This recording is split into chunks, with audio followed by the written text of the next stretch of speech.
Now let's look at blue skin. Now this is an extreme example of blue skin. I have never seen this. This may be like a frostbitten skin, or it could even be that this person was like playing with a magic marker or something. I don't know what's going on with this blue skin. That's that blue.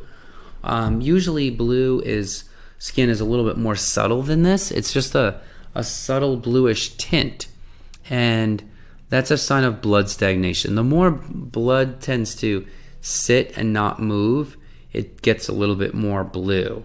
Unless there's toxic buildup, and then it'll get inflamed and red again. But if there's not a toxic buildup, blood stagnation makes things look a little bluish tint to it. And you'll see some examples of this throughout your life, I'm sure, of it.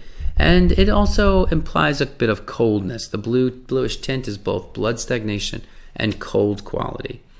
And it implies a lack of oxygen to the tissue, because when blood is oxygenated, it's red. When it's deoxygenated, it turns greenish blue. And so a bluish tint to anyone at the tongue or the skin is a medical condition known as cyanosis. And the remedy for blue colored or tinted skin is to refresh circulation. Improve circulation to the periphery.